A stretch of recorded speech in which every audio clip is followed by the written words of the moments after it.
In this bone-chilling video, we'll explore eerie stories of two haunted locations of the ghosts of Pluckley Village and the Flitwick Manor ghosts from United Kingdom. There is an idyllic rural village in southern England that has the unenviable reputation for being the most haunted village in England. Pluckley is a village in Kent, England, and among its local landmarks are places such as Devil's Bush Fright Corner and Screaming Woods. The strange names would make one assume that the village of Pluckley has its darker side. Some of the strange sightings both visitors and locals have described over the years are frightening shadowy figures and apparitions. Ghostly screams have been heard coming from the thick woodland that surrounds the village.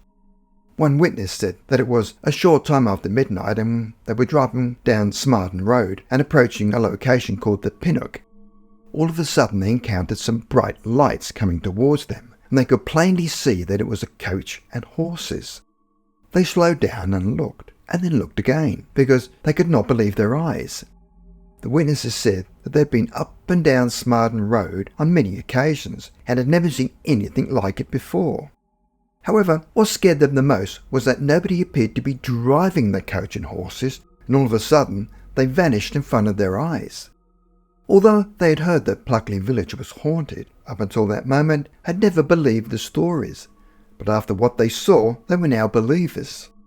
The area that they were describing had once been a main coaching route between London and the village of Smarden, and because it was in the countryside, was also an ideal spot for highwaymen. A local by the name of Bob Godden said that he was walking down the road and a figure appeared around the corner, and thought, "My God, what's this?" And he immediately froze and remained that way for about 1 minute. He could see a figure in a long black coat with a high collar and wearing what looked to be riding boots. The figure walked across the road through the hedge. After the figure vanished into the hedge, Bob Godden quickly ran away, claiming that he was so frightened that he had goose pimples as large as eggs on his arms. Bob said that he was not easily frightened, but he believed he had seen a highwayman that night which made him freeze in fear. There is a well-known story of a highwayman in Pluckley who had fallen out with his fellow rogues in the village and was driven out of the village towards Devil's Bush Fright Corner. The highwayman was murdered when a sword was driven into him up against a tree, and he continues to haunt the village. A woman by the name of Gloria Atkins knew nothing of the village's ghostly reputation when she arrived in the village in 1994. Gloria wanted to start a business and came upon an old inn called the Blacksmith Arms, which had originally been a forge dating back to the 16th century. At the time it was all boarded up, and so they initially had to check it out by candlelight as there was no power. She intended to renovate the old business and use it as tea rooms. One lunchtime she and her assistant, Lynn Patterson, were sitting in the kitchen. At the time, her daughter Estelle was visiting her, and a baby was asleep upstairs with a baby monitor close by so they could keep an eye on its well-being. The other monitor was downstairs and plugged into the kitchen wall. All of a sudden, they could plainly hear footsteps coming over the monitor, and Gloria just looked at Lynn and believed that someone had broken in. They both ran upstairs but found there was nobody there, and could not understand where the footsteps had come from. At her time in the old pub, Gloria claims that she had come across many confusing unexplainable things that she did not understand. Her daughter Estelle went to bed early that night, and around 10 p.m. Gloria went to bed and immediately fell asleep, but suddenly woke up for no apparent reason. She then looked at the bottom of her bed and could see the figure of what looked to be a small boy, about 5 or 6. She first thought she was dreaming, but no dream was this realistic. The family have a dog who they claim does not like going upstairs and gets very nervous and barks and growls, and the fur on the back will stick up. The dog knows that something is up there. On other occasions will bark at something in one particular corner of the kitchen. The village of Pluckley is very old and is even mentioned in the Domesday Book. The Domesday Book is Britain's earliest public record and contains the results of a huge survey of land and landholding commissioned by William I in 1085. The village is steeped in history, where sometime in its life it had acquired its unfortunate reputation. One evening, taxi driver Raymond Breakspear picked up an unusual passenger in Pluckley. It was after 2 a.m. in the morning, and after dropping off 2 passengers, came across a figure on the side of the road who was flagging him down.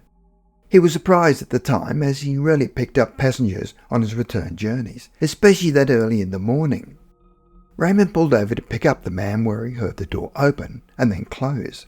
As Raymond continued the journey, he started to make conversation with the man, but as he turned his head, the passenger had vanished and he had no idea where he went. The man would have to have opened the door again to exit the cab and the interior light would have come on, but Raymond saw or heard nothing. He had no explanation for what he had just experienced. The following is a list of the many sightings people have reported over the years. The ghost of a gypsy woman who drowned in a stream at the Pinnock. A miller has been seen at Mill Hill. The hanging body of a schoolmaster in Dicky Puss's Lane. A colonel who had hanged himself in Park Wood. A man smothered by a wall of clay who drowned at the brickworks. The Lady of Rose Court, who was said to have poisoned herself in despair over a love triangle. A young woman haunts St Nicholas Church, along with a woman who was a member of the Deering family, haunts the churchyard of St Nicholas's Church. There was even the ghost of a small white dog that has been reported in the same location. Due to the large number of ghost sightings, the village of Pluckley actually made it into the 1989 Guinness Book of World Records. At one time, due to the many sightings, a priest by the name of Reverend Pittock conducted exorcisms in the village. Flitwick Manor has stood in the heart of Bedfordshire in the East England countryside for 300 years. For over half its life, it was the ancestral home of the Brooks family, but at the end of 1994, builders moved to renovate the manor, where it was converted into a hotel. One day whilst working, the builders stumbled upon a secret room in the roof, which by the looks of it had lain undisturbed for many decades. They were about to start work on the roof to remove the tiles and then the brickwork and came upon a small doorway. They found evidence of a frame in the end of the roof, which indicated that at some time there was some sort of attic room there. It was after discovering the secret room when strange things started to happen at Flitwick Manor. 3 days later, the hotel received an odd complaint from a departing guest by the name of John Hines. As Mr. Hines was leaving, the receptionist, Lydia Dawson, asked him whether his stay at the hotel was satisfactory. Mr. Hines replied, not really. He believed it had a visitor during the night. There was something or someone in the room, and he never wanted to stay in that room again. He said it had an uncomfortable night. The receptionist wanted to ask him more about the incident, but he could not wait to leave the hotel, saying, "No, that's all right, thank you very much, bye-bye," and abruptly left. The receptionist felt the man was acting very nervous, but thought no more about the incident, and basically didn't really take a lot of notice.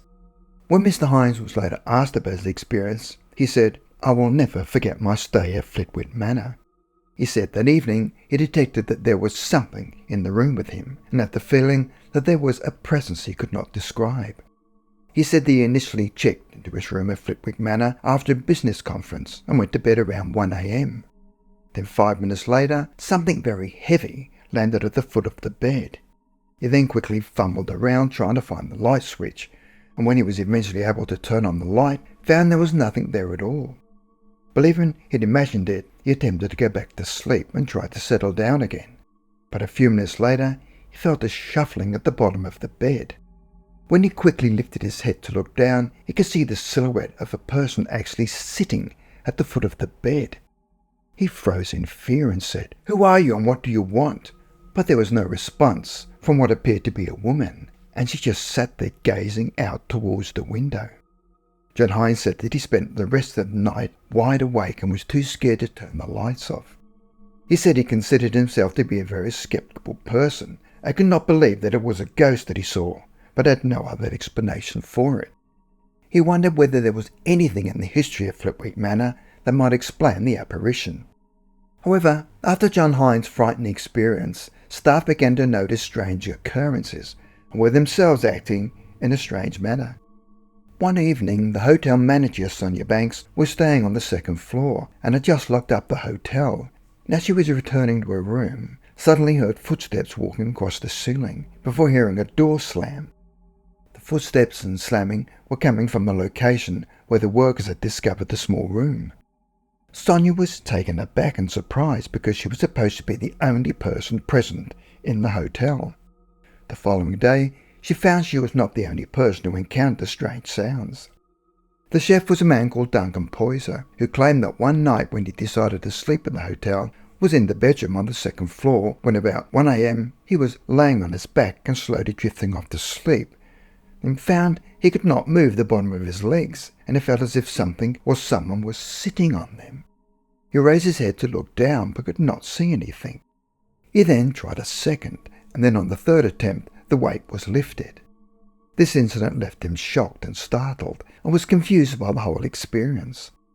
Weird happening seemed to happen only days after the workmen had discovered the secret room. Had they somehow unleashed some sort of entity that proceeded to haunt the building? A man by the name of John Lyle is the last direct descendant of the Brooks family to have lived at Flitwick Manor and had retired to his farm in Wiltshire, but 50 years previously John had spent a childhood at the manor. John Lyle said that when he was a child there, his mother told him and his siblings that often at night when she was lying in bed, something or someone would often knock at the bedroom door, but upon opening the door, found there was nobody there. There were many stories in the village about Flitwick Manor being haunted, but over the years many of the stories had been forgotten. Another descendant of the Brooke family was a man called Richard Morgan, who lived there throughout the 19th century and had made a detailed study of his family's history. He found that the original owner, Thomas Brooks, had kept a diary describing life at the manor. In this diary he writes about a most important event as far as their diarist was concerned, which was the death of a much loved and only daughter, Mary Ann Brooks, who was only 26 when she died. The entry in the diary was dated the 20th of September 1848. The entry in the diary said, "I sat by a dying bed watching her with the most intense earnestness and misery, and at 7 o'clock, her breathing having gradually become weaker and weaker, she gently drew her last breath." The family were all very shocked when the daughter died, and he believes the mother in particular took it very hard. She is described as a tragic figure who outlived her husband by 20 years, and died aged 86 of what was described in those days as senile decay. There was a strong possibility that this woman's personal tragedy could be the sad figure linked to John Hines' ghostly sighting, along with all the other events that happened. The receptionist Lydia Dawson said that the following evening, after John Hines had left the manor, she had a frightening ordeal she would never forget. As she was lying in bed, she also saw an apparition which caused her heart to beat very fast, and in her mind was begging it to go away. She said she had never seen anything like it in her life and left the room. When she later came back to the room, she found that all the lights were on, and she knew she hadn't actually put them on herself. She believes that the reason she was so upset and crying was because she actually sensed that the entity was crying and was causing her to feel upset. Even today, Flitwick Manor still has unexplained happenings, but some staff believe that whoever she is, she's totally harmless, and they got used to having her around.